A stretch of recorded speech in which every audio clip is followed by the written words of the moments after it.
Hi everyone, it's Amy. I Today I want to have a little chat about anger and how it is the bodyguard for scared.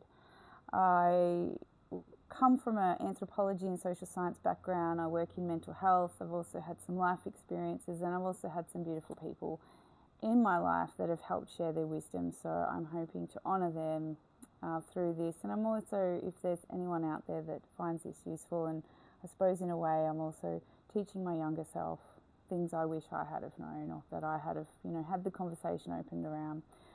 Okay, so anger is scared's bodyguard. Anger comes up when we have had enough or when we are cornered. And, whether it's you being angry or whether it's someone else being angry, you can see, I don't know, I can't unsee it now, but the more angry and ferocious someone's trying to be, the more I know there's a scared little tiny person in there. Tiny little weeny delicate person. So the bigger and more ferocious and scary someone's had to become in their life, the more they're protecting a tiny little person in there. And that, for me, I do a lot of work with people who, others are a bit intimidated to tune into. I would tune in because I don't know, I seem to just be able to see through that facade of anger and scariness and actually, tune in and honour that little person they're trying to protect. So, the bigger and scarier, the tinier and more delicate the little person in there is. So, anger is looking after your fragile parts. Anger is something that, if it's coming up, if you're somebody, and I've been this person, when I was much, much younger, I had anger at the forefront of my interactions. That was the first emotion that would come up for me. I would actually, get quite fired up. And it was because I was so disempowered. I felt so disempowered. I felt so little. I felt so vulnerable. I felt like I had to protect something, that I hadn't built my inner fortitude. I hadn't met my inner self and soothed my inner wounds and stuff. So there was a lot of rawness and vulnerability that my anger was trying to protect for me. And I'm thankful of that. I don't see anger as a bad thing. I see it as necessary, and it does help protect us. And if you think about back in the days where, clans were having to protect their lands or, defend their clans or whatever, that's what had to come out to defend us. We now evolved, and we know that anger, there's so many other ways to communicate and resolve conflict, and anger is kind of nowadays one of the lowest forms of communication. But nonetheless, it's an emotion that we need to honour, and it's an emotion that we need to understand why it's coming up.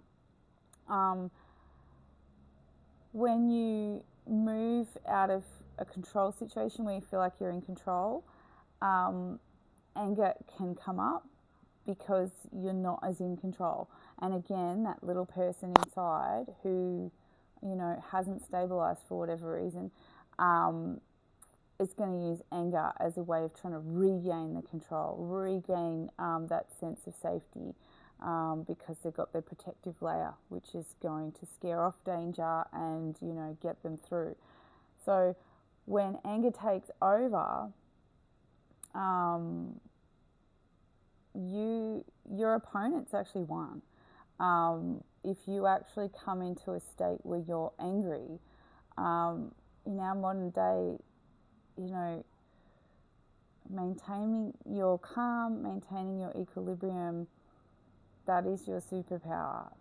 Getting irate and getting angry, it actually shifts the way your brain's going to work, because it's going to shift more into a fight or flight space, and your logic and reasoning will actually diminish. So for you to be in, say, like a discussion or a debate, and you flare up and get angry, you actually have less brain capacity to be bringing meaningful, rebuttals or remarks or responses to the table, because you've gone straight into anger and defense mode. And part of the brain that's going to actually come up with some intelligent stuff is going to reduce dramatically, if not shut down entirely.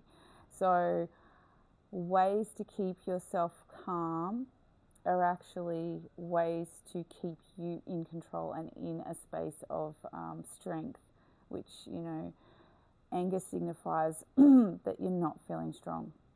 And so in this, if you had an opponent and you're wanting to, you know, win or whatever, that opponent has won the second you're angry. The second you're angry and letting it out of control, you can feel angry and not have lost anything. But if you start letting it out, then you're actually now in a weaker position. So by maintaining your calm, not allowing for your anger to flare out, you stay in a stronger space.